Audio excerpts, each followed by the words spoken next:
Gracias por continuar con nosotros este sábado 6 de noviembre del 2021. Soy el ingeniero Carlos Salinas y estamos trabajando la unidad número 2, que es el tratamiento térmico de los aceros.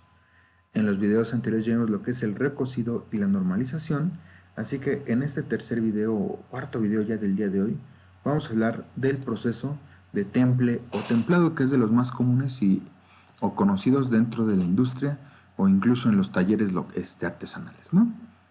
Y bueno, uno de los atributos del acero, y el cual es con toda certeza el de mayor significado para los tratamientos térmicos, es la capacidad que posee para endurecerse.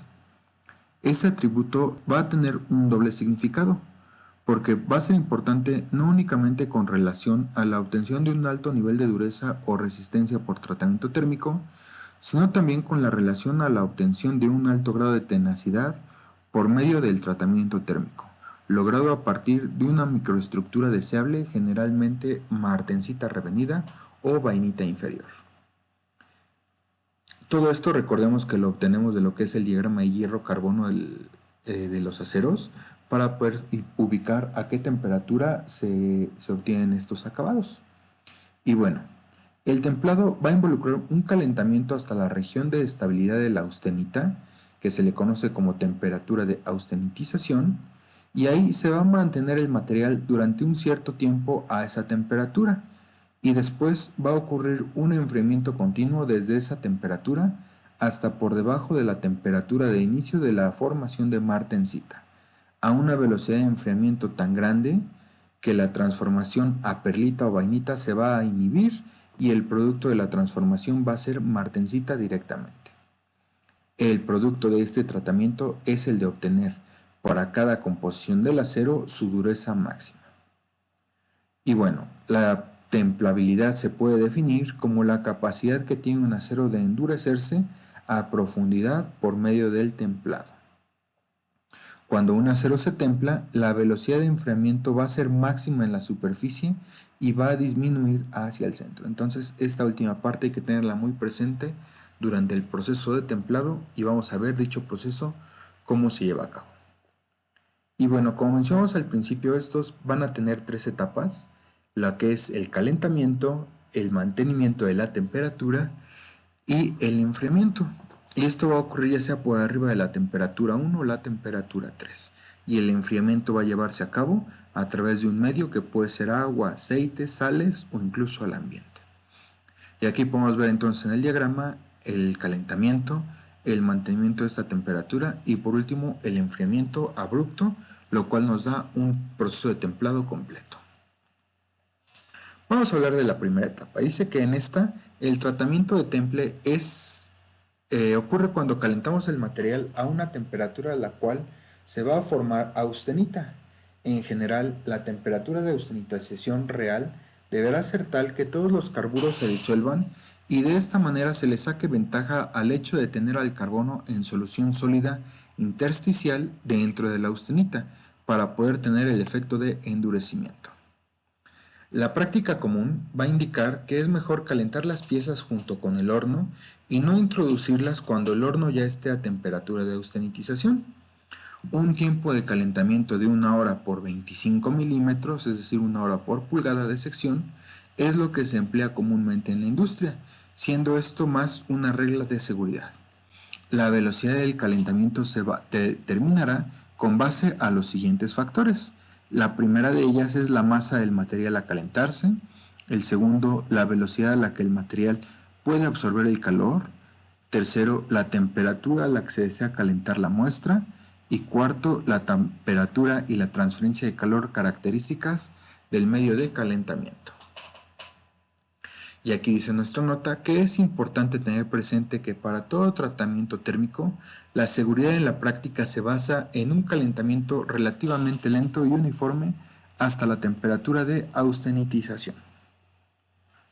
Durante la segunda etapa, después de que logramos el calentamiento, se lleva a cabo lo que es el sostener la temperatura a través de los medios de temple.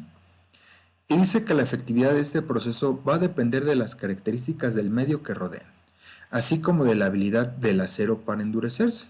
Por lo tanto, los resultados pueden variar cambiando la composición del acero o la agitación, temperatura y medio de temple. Cuando se va a templar una pieza en un determinado medio, la velocidad de enfriamiento va a depender de los siguientes factores: el calor específico y el poder de conducción de calor del acero, la masa, forma y estado superficial de la pieza, el llamado poder de enfriamiento del medio de temple y por último la temperatura del medio de temple. El calor específico y la conductividad calorífica de los diferentes tipos de aceros no van a mostrar una gran diferencia entre sí y nunca pueden acomodarse al tipo de tratamiento efectuado. Es decir, este es un parámetro constante el cual no es controlable.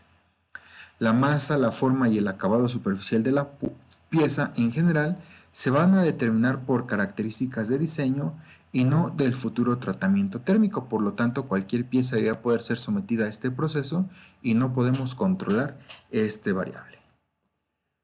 Por lo tanto, el parámetro principal que va a determinar la velocidad de enfriamiento del acero va a ser el poder de enfriamiento del medio de temple. Este poder va a depender de factores como el calor específico, la conductividad calorífica, la viscosidad, el calor de evaporación o de disociación y la formación de capas gaseosas aislantes. Recordemos que nosotros vamos a ingresar el objeto sumamente caliente al medio para que se enfríe y se sostenga, y va a poder generar, o esto podría generarnos lo que son gases y vapores. Y bueno, los medios de temple industriales usualmente utilizados suelen ser la solución acuosa al 10% de cloruro de sodio, el agua común, sales fundidas, aceites y por último el aire. Y bueno, nuestra tercera etapa del proceso de templado va a ser el enfriamiento, el cual se lleva a cabo en 4 etapas llamadas A', A, B y C. Y dice que la estructura, dureza y resistencia resultantes de este tratamiento van a estar determinadas por la velocidad del enfriamiento durante este proceso. Si la velocidad es mayor que la crítica, se va a obtener una microestructura completamente martensítica. Y si la velocidad es menor, la microestructura formada puede ser vainita o perlita fina, que al final de cuentas es lo que buscamos. La dureza en ambos casos del templado va a ser completamente distinta, mientras que en el primer caso el acero va a estar endurecido completamente y en el segundo no totalmente. Y bueno, vamos a hablar de las 4 etapas del enfriamiento. Tenemos la etapa A', que es la etapa de conducción inicial del líquido. Y en esta etapa es cuando sumergimos la pieza en el medio y genera lo que es la evaporación y en la zona circundante. Esta etapa va a durar alrededor de 0.1 segundos. La segunda etapa, la etapa A, que es la etapa de enfriamiento por medio de una capa de vapor, va a ocurrir una vez que la pieza está sumergida en el líquido o en el medio de enfriamiento y se va a generar vapores que rodean el medio líquido a la pieza, lo cual va a provocar la vaporización del medio obviamente y en la superficie del metal. La tercera etapa, la etapa B, es la etapa de enfriamiento por transporte de vapor y va a empezar cuando la temperatura del metal se ha reducido al grado en que la capa de vapor ya no es estable, rompiéndose. Entonces el líquido del medio de temple va a producir una violenta ebullición y el calor removido de la pieza a muy alta velocidad como calor latente de vaporización. Esta es la etapa de enfriamiento más rápida. Y finalmente la etapa C, la etapa de enfriamiento por medio del líquido. La pieza ya va a estar sumergida por completo, ya ocurrió la etapa de evaporación y simplemente el medio va a seguir extrayendo calor de nuestra pieza.